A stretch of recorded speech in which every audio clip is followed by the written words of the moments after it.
Manny Pacquiao iniintrigang nagpabinyag umano ng anak sa ibang babae.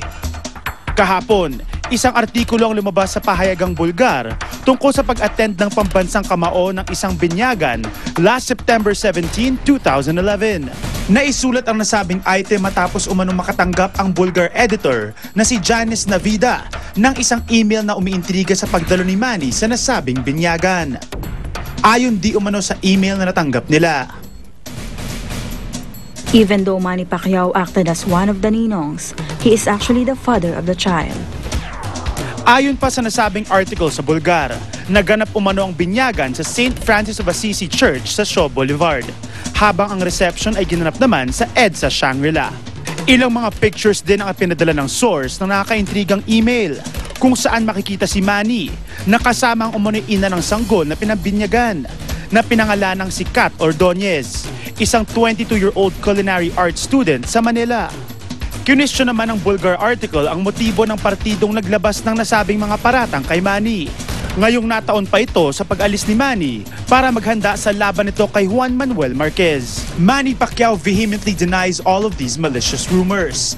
At dahil kasalukuyang sumasailalim sa matinding training ang pambansang kamao, minabuti na lamang niyang isang guni sa abogado ang posibleng hakbang laban sa mga nagkakalat na mga nasabing malisyosong balita.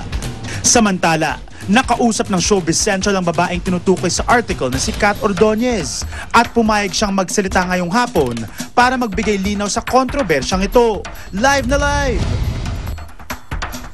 At kasama na po natin live via phone patch si Kat Ordonez, ang ina ng batang iniintrigang anak daw ni Manny Pacquiao. Hi, Kat!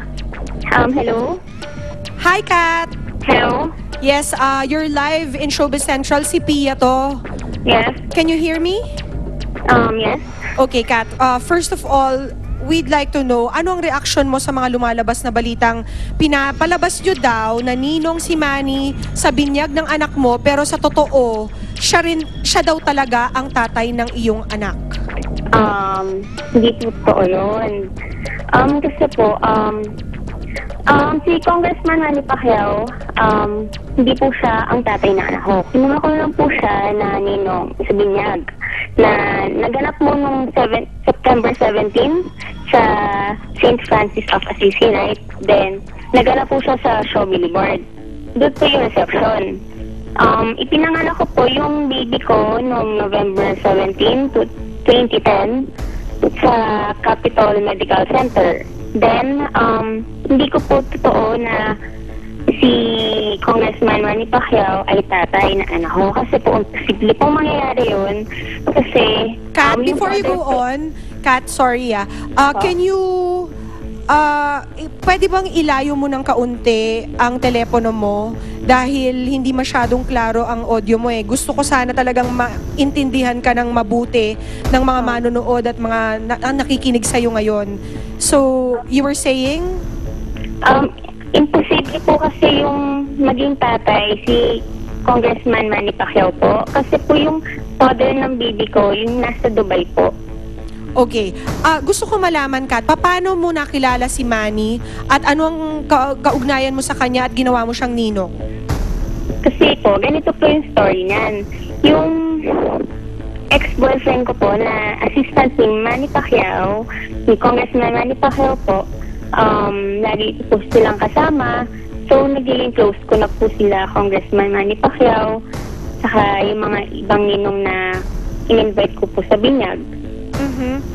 Ano ngayon ang reaction mo, Kat, na iniuugnay ngayon sa'yo si Manny? Siyempre po, nakakagulat din po kasi po, pati po family ko nadamay sa mga intriga na hindi naman po totoo. Tahimik lang po kaming tao.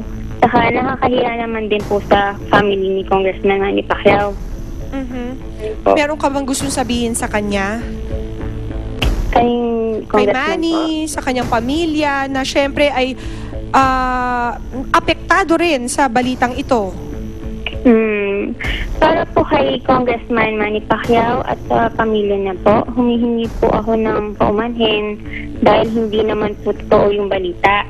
At nakikiusap naman po ako sa mga lahat po ng sumulat at naninira po, ng mga naninira po, ng ibang tao, sana naman po tigilan na po nila ang panunulat at pag-usapan po yung mga ibang tao na naapektuhan at nasasaktan po. Kat, we greatly appreciate that you spoke to us this afternoon. Maraming salamat sa tiwala mo sa Showbiz Central. At sana'y matigil na sa pagbibigay mo ng interview na ito ang mga balitang ganyan. Maraming salamat sa iyo. Thank you so much. At magbabalik pa po ang Showbiz Central. Please stay with us.